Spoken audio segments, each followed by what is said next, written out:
श्री राम समर्थ. समर्थांनी एक सुंदर असा बोध आपल्यासाठी प्राप्त करून दिलेला आहे.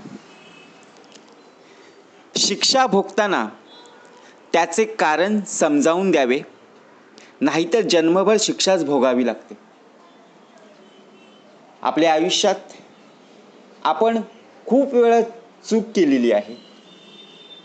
त्याचप्रमाणे शिक्षा भोगताना त्याचे कारण समजावून दिलं पाहिजे. कारण चूक सुधारण्यावर बघा प्रत्यक्षपणे भर देत असतो. शिक्षा म्हणजे केवळ शिक्षा नसून ती सुधारण्याची एक संधी असते. बरोबर की नाही?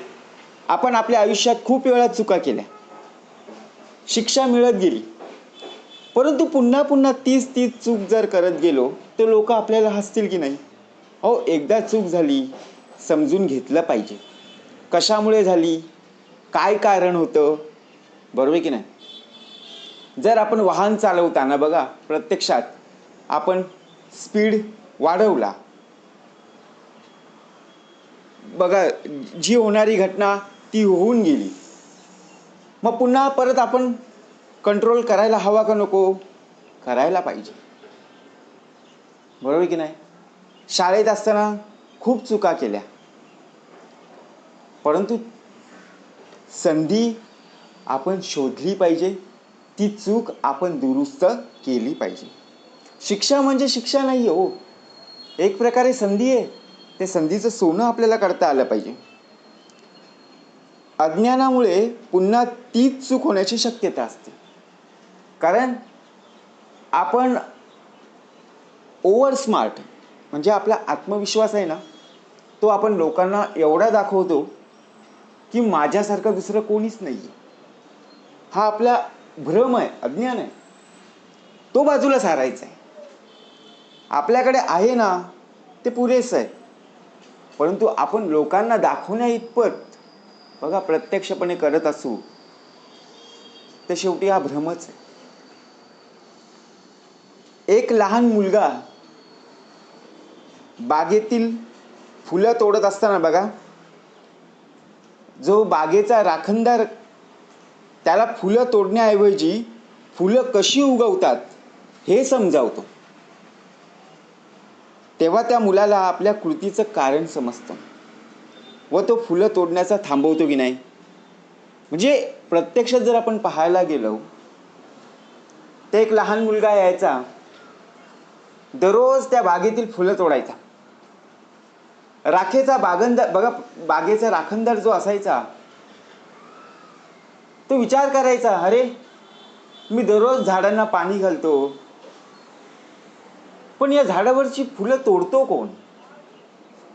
अशा वेळी तो एक दिवस बघा प्रत्यक्षात आज गेला, उद्या गेला, आणि करता करता उद्याचा दिवस उजाडला. त्याने लक्ष ठेवलं की कोण येतंय, आणि त्यावेळी लहान मुलगा त्या झाडाची फुलं तोडत होता.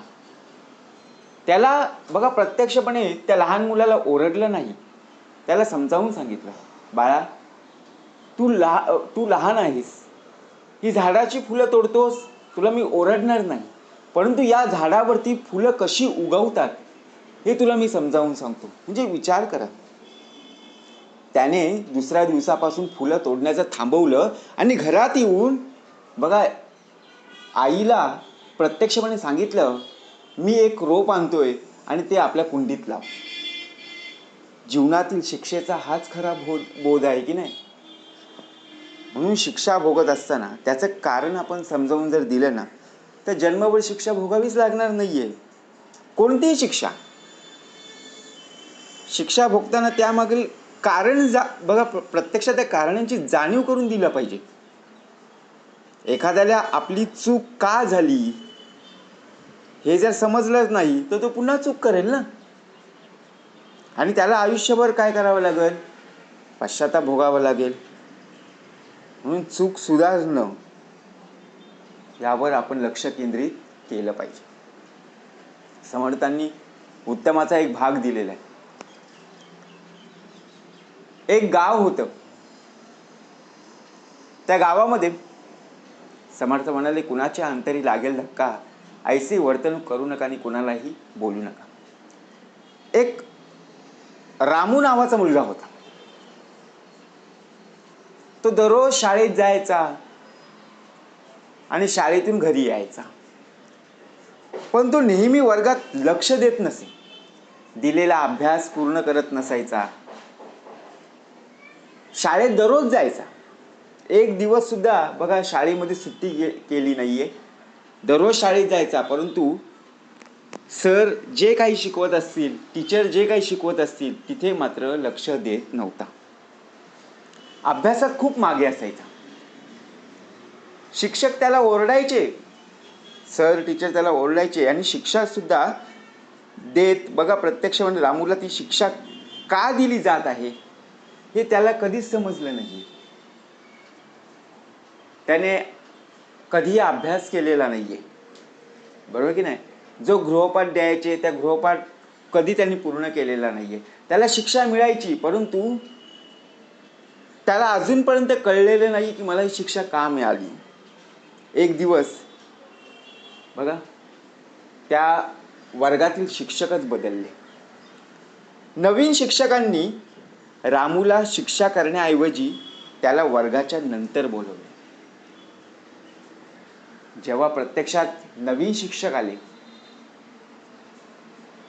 त्यावेळी शाळा सुटली आणि त्या रामूला बघा शाळा सुटल्यानंतर पुन्हा वर्गात बोलावले आणि रामूला विचारले की तू दिलेला अभ्यास का करत नाहीयेस. तुझं शाळेमध्ये लक्ष नसतं, तू अभ्यासात मागे का आहेस. रामूला समजलं की तो खरंच अभ्यासात मागे पडत आहे, कारण त्याचं लक्ष नाही, त्याचं मन चंचल आहे, तो एकाग्रता करत नाहीये. नवीन शिक्षकांनी त्याला अभ्यासावर लक्ष देण्याचं मार्गदर्शन केलं. त्यामुळे रामूला स्वतःची चूक समजली आणि तो अभ्यासात सुधारला. म्हणजे विचार करा, प्रत्यक्षात आपण ओरडून मारून कधी मुलं मुली सुधारत नसतात, तर त्याला समजावून सांगणं.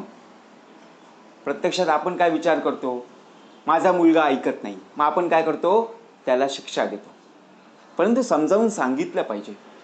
परंतु आत्ताची मुलं आत्ताच्या मुली बघा प्रत्यक्षात जर आपण पाहायला गेलो तर ऐकत नाहीये. हाच मोठा प्रश्न असतो, बरोबर की नाही. परंतु शिक्षेपेक्षा मार्गदर्शन खूप महत्वाचं आहे, बरोबर की नाही. आपल्यामधला जो अज्ञान आहे तो बाजूला सारला की उरेल ते फक्त ज्ञान.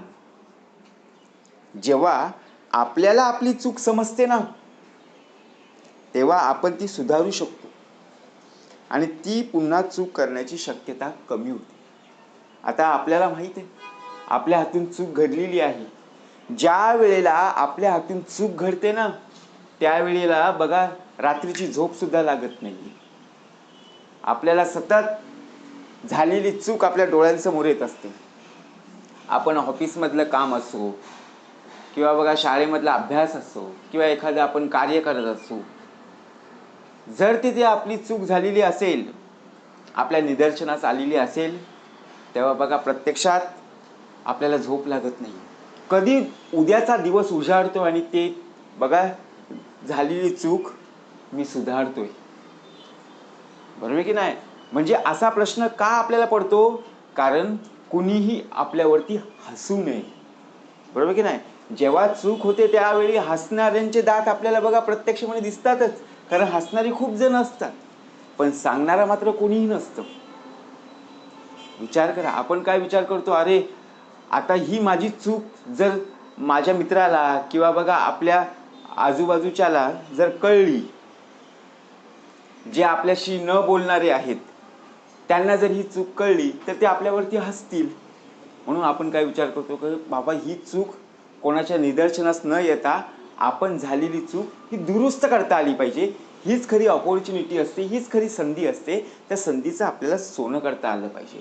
म्हणून समर्थ म्हणाले, शिक्षा भोगत असताना आहे ना, त्याचं आपण कारण समजावून सांगितलं पाहिजे, कशामुळे आपली चूक झालेली आहे.